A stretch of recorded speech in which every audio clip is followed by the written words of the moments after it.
My son said, "I don't want your last name anymore. My new dad says you're a loser, and I should take a real man's name." My wife smiled. I said, "Fine." A week later, the family lawyer called. "Ma'am, do you realize what you just let him sign away?" I'd been paying $200 a month in child support for 3 years, every month like clockwork, while my ex and her new husband posted vacation photos from Cancun and bought my son the latest gaming console. Meanwhile, I was eating ramen in my studio apartment, working overtime to cover the payments and my own rent. The disrespect started small. My son began calling me by my first name instead of dad. Then came the stories about how his stepdad was teaching him to be a real man, how to fix cars, throw a football, stand up for himself. Things I'd tried to teach him before the divorce, before his mother poisoned him against me. When he showed up to our weekend visit wearing a jersey with his stepdad's last name on it, I knew things had shifted. He barely looked at me during dinner, texting the whole time. When I asked about school, he shrugged.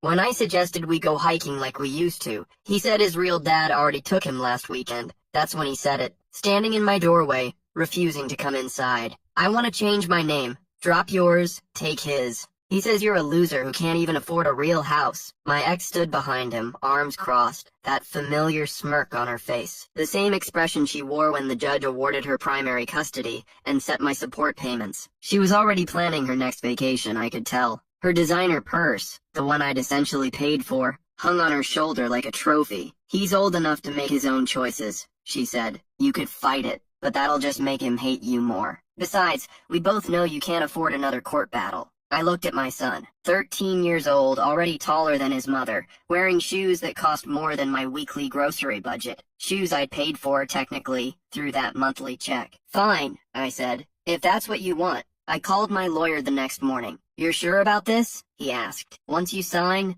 there's no going back. This terminates everything." "I'm sure. Draw up the papers." The name change, the adoption paperwork, all of it. I signed everything without reading the fine print. My ex was thrilled, texting me about how mature I was being, how this was best for everyone, how her husband was already planning to take my son fishing that weekend to celebrate becoming a real family. 7 days later, my phone rang. I was at my second job, stocking shelves at a warehouse, when my ex's lawyer called her. I found out about it later, but I'll never forget the moment she called me, voice shaking with panic. "What did you do?" "I gave you exactly what you wanted," I said calmly. "The paperwork's all filed. Adoption finalized. The child support terminates upon legal adoption by the step-parent. It's standard law. Your lawyer should have caught that before pushing this through." Silence. "Your husband wanted to be his real dad," I continued. "Now he is. Congratulations. That's $3,200 a month he'll be responsible for now, plus the college fund I was contributing to, the insurance, medical expenses, all of it. Every single obligation transfers to the adoptive parent. You can't."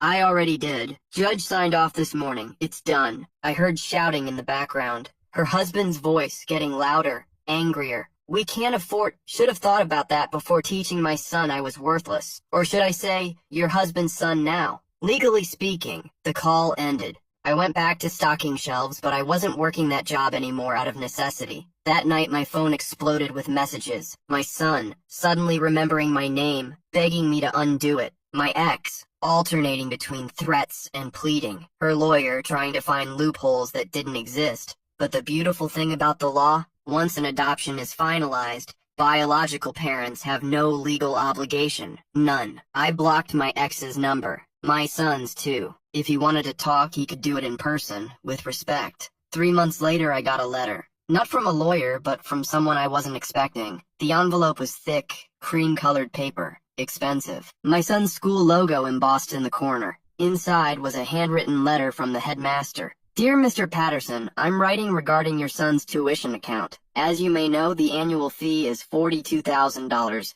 traditionally split between custodial guardians. However, we've encountered an unusual situation. The account previously showed you as the primary financial contact. Following the recent adoption proceedings, we reached out to Mr. and Mrs. Whitmore, formerly your ex-wife, to update our records. When we mentioned the upcoming semester payment, there seemed to be significant confusion. Mrs. Whitmore insists you remain financially responsible despite the legal changes. Mr. Whitmore became quite agitated during our phone conversation, suggesting we work something out regarding the fees. Our legal counsel has reviewed the situation. Given that Mr. Whitmore is now the legal parent, All financial obligations transfer to him. The school requires payment by August 15th, or we'll be forced to withdraw enrollment. I thought you should be aware of the situation. Regards, Headmaster Richardson. I set the letter down and started laughing. Really laughing, the kind that makes your stomach hurt. That private school was my ex's pride and joy. She'd bragged endlessly about getting our son accepted, posting photos of him in his uniform on social media, the networking opportunities, the prestigious alumni network, how it would guarantee his future.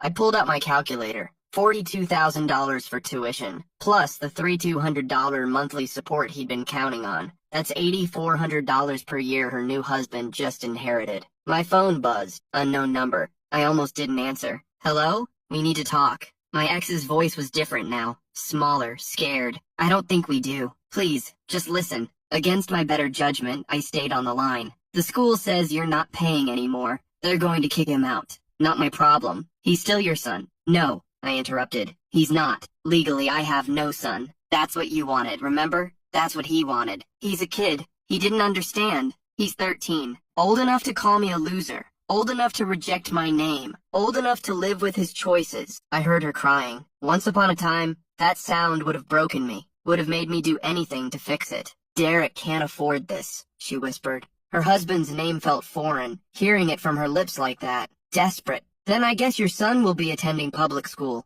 Plenty of good ones around. You don't understand. Derek's business. It's not doing as well as I thought. The cars, the trips, the house, it's all leveraged. We're barely hanging on. The truth was finally coming out. All those vacation photos, the designer clothes, the expensive restaurants, smoke and mirrors. A carefully curated Instagram life built on credit cards and loans. Sounds like you married a loser, I said quietly. The line went dead. I poured myself a whiskey, the good stuff I'd been saving, and sat on my apartment balcony. It wasn't much, but it was mine. Paid for with my own money. No debt, no pretense. My phone rang again. Different number. I let it go to voicemail. Dad? My son's voice cracked. It's me. Can we talk? Mom says I have to call you Dad again. She says we need to fix this. Please call back. I deleted the message. 2 days later, another letter arrived. This time from my ex's lawyer. Different lawyer than before. Probably couldn't afford the expensive one anymore. The letter demanded I resume child support payments, claiming the adoption was signed under duress, that I'd tricked them,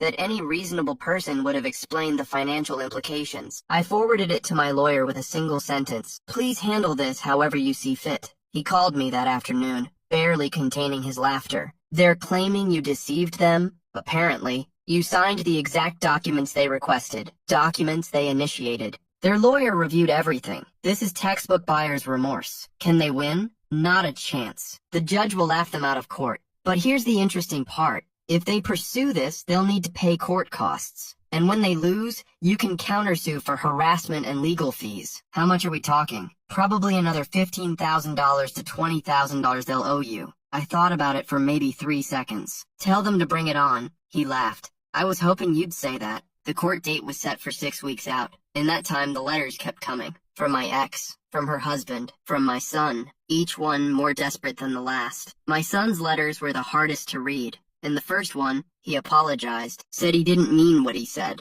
that his stepdad had been angry about money and took it out on him, that he missed our camping trips and wanted his old name back. The second letter was angrier, calling me selfish, saying I was punishing him for his mother's mistakes, that a real father wouldn't abandon his kid. The third letter never mentioned the money, just asked if we could go hiking again, said he had something important to tell me about school. I kept all the letters in a drawer, didn't respond to any of them. 4 weeks before the court date, I got a call from an unknown number. This time I answered. Mr. Patterson? A woman's voice. Professional. This is Principal Hendricks from Roosevelt Middle School. I'm calling about your son. My heart stopped. What happened? He's fine physically, but there was an incident today. He got into a fight with another student. I sat down. In 13 years, my son had never been in a fight. What kind of incident? The other boy was teasing him about his new last name. Something about his real dad not wanting him anymore. Your son threw the first punch. Silence stretched between us. I'm not his legal guardian anymore, I said finally. You'll need to call his mother and her husband. We did. 3 times. No answer. You're still listed as the emergency contact in our system. Of course I was. Because updating that would have required effort. Would have required acknowledging reality. Can you come get him? Principal Hendricks asked. He's suspended for 3 days. He needs to be picked up immediately. I checked my watch. I was supposed to meet my lawyer in an hour to prep for court. I'll be there in 20 minutes. The drive felt longer than it was. I kept rehearsing what I'd say, how I'd explain that I wasn't his father anymore, that he'd made his choice, that actions have consequences. But when I walked into the principal's office and saw him sitting there, black eye swelling, knuckles split, shoulders shaking as he tried not to cry, all those practiced words evaporated. He looked up, saw me. His face crumpled. You came. I nodded, unable to speak. We have emails where you simply agreed to their requests, and we have text messages from your ex celebrating how easy you were being. The judge was a woman in her 60s with sharp eyes and no patience for nonsense. She read through the filings, occasionally glancing up at us over her reading glasses. Let me see if I understand this correctly, she said, looking at my ex's lawyer. Your clients initiated adoption proceedings. Their lawyer reviewed all documents. Mr. Patterson signed without contest, and now they want to reverse it because they don't like the financial implications? Your Honor, Mr. Patterson failed to disclose. Failed to disclose what, exactly? That adopting a child comes with financial responsibility? That's not disclosure, counselor. That's common sense. But the child support terminates upon legal adoption. This is family law 101. She looked at my ex and her husband. Did your lawyer not explain this to you? My ex spoke up, her voice shaking. We assumed he'd keep paying for his son. His son? The judge raised an eyebrow. According to these documents, Mr. Whitmore is now the legal father. Mr. Patterson has no son. The courtroom was silent. Your Honor, my ex's lawyer tried again. My clients were acting in good faith. Were they? The judge shuffled through papers. I have text messages here where Mrs. Whitmore tells Mr. Patterson that her son, quote, needs a real father, not a broke loser who can't even afford a decent apartment. I have emails where she states that Mr. Patterson's financial contributions are inadequate and insulting. And I have testimony that the child himself rejected Mr. Patterson's name and legally took Mr. Whitmore's. She looked directly at my ex. You can't have it both ways. You can't reject this man, mock his financial situation, encourage your son to replace him, legally sever his parental rights, and then demand he continue supporting a child who is no longer legally his. But the school... My ex started crying. The school is Mr. Whitmore's responsibility now, as is everything else. The judge turned to me. Mr. Patterson, do you have anything you'd like to add? I stood up. My lawyer touched my arm, a warning to be careful. Your Honor, I loved my son. Worked 2 jobs to make those support payments. Went without so he could have. But love isn't one-sided. When he looked me in the eye and told me I wasn't his father, that hurt more than any financial burden ever could. I gave them exactly what they asked for. If they regret that now, that's not my fault. The judge nodded slowly. Motion denied. The adoption stands. Mr. Patterson has no legal obligation to the child. Court costs will be paid by the plaintiffs. She banged her gavel. We're adjourned. My ex collapsed into her seat, sobbing. Her husband was red-faced, whispering angrily at their lawyer. I gathered my things and walked toward the exit. Wait, I turned. My son was standing in the back of the courtroom. I hadn't even seen him there. He looked smaller somehow. The expensive clothes were gone, replaced with generic jeans and a plain t-shirt. His hair was longer, unstyled. He looked like a regular kid now, not the Instagram-perfect version his mother had created. Can we talk? He asked. Outside? I looked at my lawyer. He nodded. I'll wait in the car. We walked to a bench outside the courthouse. Spring was trying to break through. Tiny green buds on the trees despite the lingering cold. I heard what you said in there, he began. About loving me. I did love you. Past tense. Do you hate me now? The question caught me off guard. I thought about it. Really thought about it. No, I said finally. I don't hate you. I'm just done being treated like I'm disposable. I'm sorry. For what I said. For everything. I know you are. Can you forgive me?